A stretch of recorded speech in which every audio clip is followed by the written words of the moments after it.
Sydney, Australia. Celebrations. Sydney will host the year 2000 Olympics. Good evening. The Games are ours. 2 years of hard work rewarded. And today's scenes of incredible jubilation in Sydney. A huge crowd waiting by the harbour erupted in joy as the hairbreadth victory over Beijing was announced in the early hours. Pre-dawn fireworks sparked celebrations across the city. Sydney's dream had come true, and it boiled down to just 2 crucial votes cast in Monte Carlo this morning. Good luck. 112 sets of bone-white Sydney knuckles filed into the IOC conference hall to deliver what they hoped would be their king hit.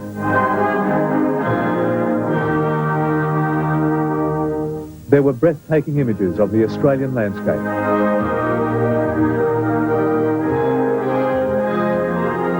And a powerful portrayal of a nation which loves its sport.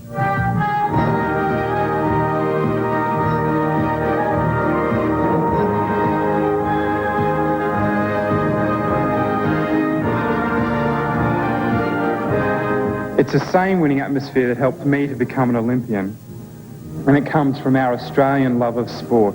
Australia has taken the best of what millions of migrants like myself have brought to their new home and made it even better. And then there was the star of the show, 11-year-old Tanya Blenko.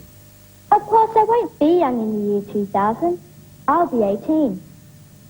But I'm already a volunteer for the Sydney Games, and so is every single one of my friends. They sum up the really important things, the special things the Sydney bid stands for. Well done, Tony. At the end of the day, this presentation probably tipped it Australia's way. Beijing led in all of the first 3 rounds, but was knocked out in the final round by the closest of margins. Sydney 45, Beijing 43. The winner is Sydney, Australia.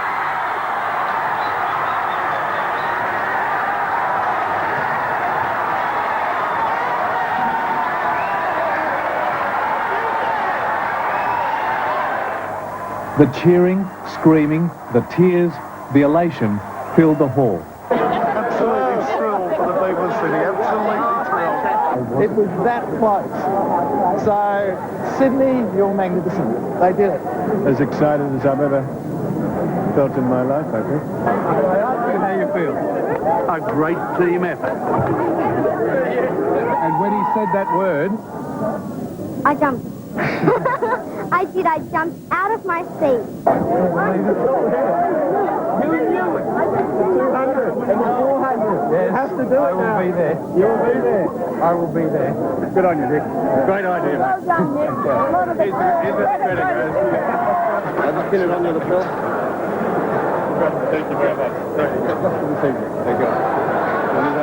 The winner is Sydney. This was China's reaction at the moment of the announcement.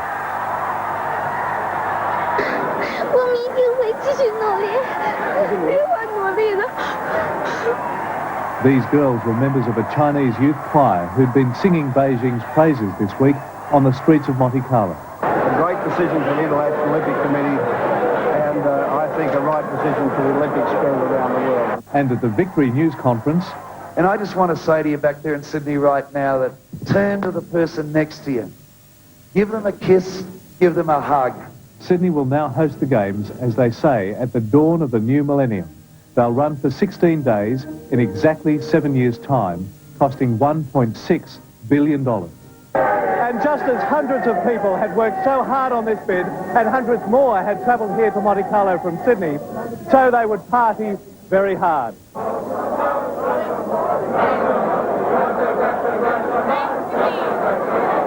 And 14 hours later, the party's still on.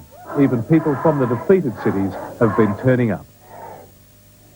Lee Hatcher, Monte Carlo, 7 Nightly News. At home, tens of thousands of all-night partygoers held their breath, then burst into ecstatic cheering, and celebrations spread like wildfire across the city as Sydney-siders woke to the good news. The odds were against us, but that didn't stem the flow of wishful drinkers to the main parties at Circular Quay and Homebush Bay. And it made the verdict a very sweet surprise. The winner is Sydney. Sydney. Sydney. Sydney.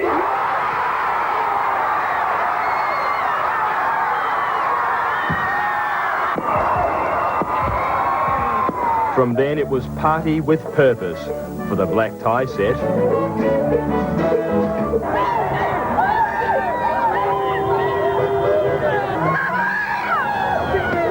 And for the guzzling party animals on the streets.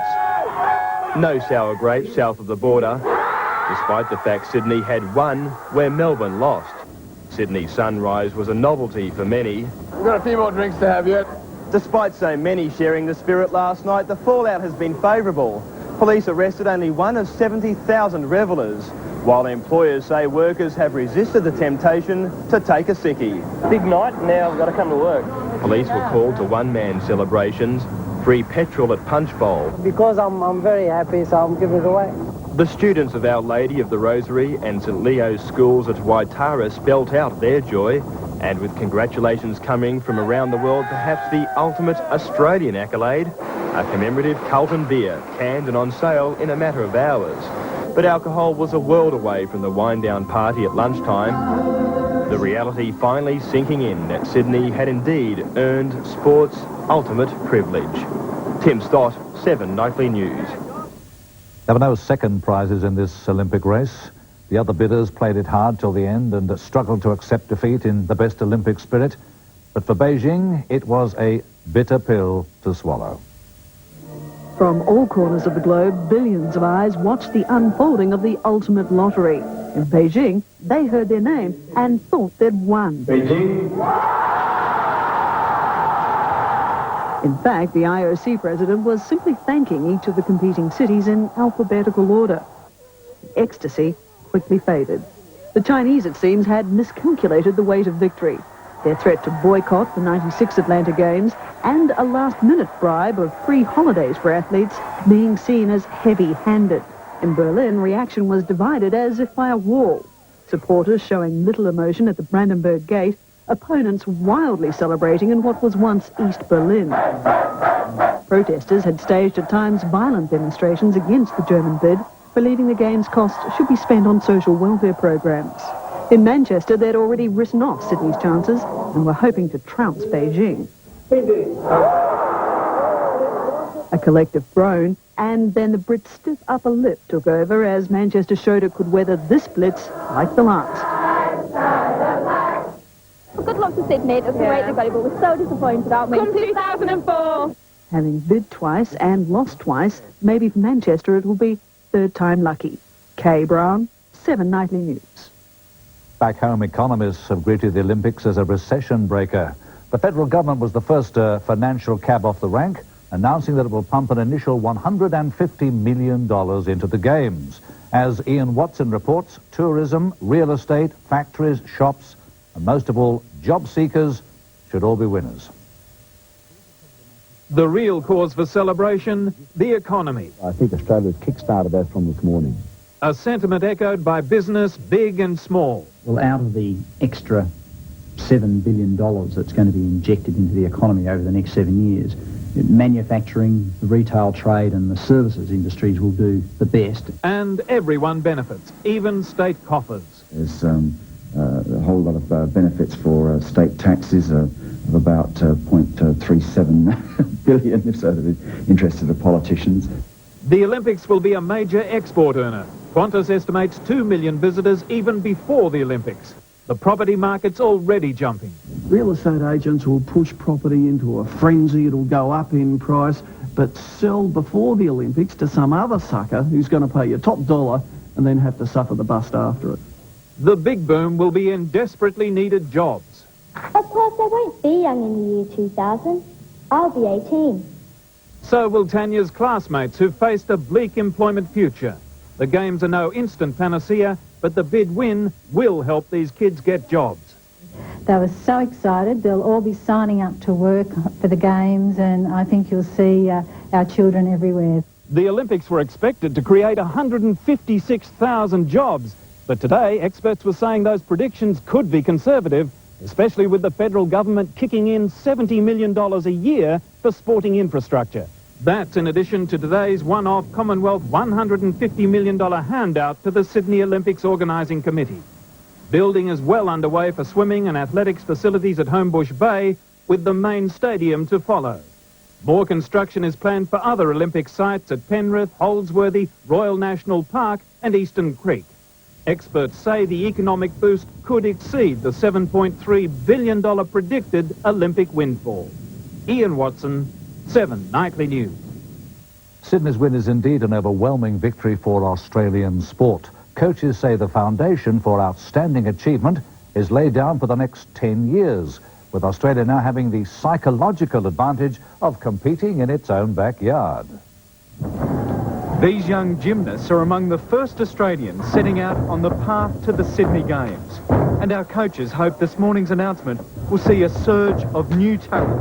We're looking for really strong little kids who love climbing and will climb trees and fences, and they have no fear, and so they're just really aggressive and go for things. Among the elite gymnasts, Gerard Donnelly turned 10 years old yesterday. Stuart Roberts is 10 today. Remember the names. They hope to compete for gold. So how old will you be in the year 2000? 17. Is that ideal time to be competing? That's the best time. And athletes who hope to retire after Atlanta have now vowed to keep training.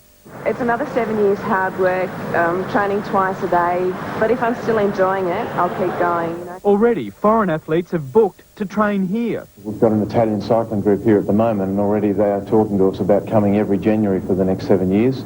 Our Olympians predict Australian athletes will be at their best.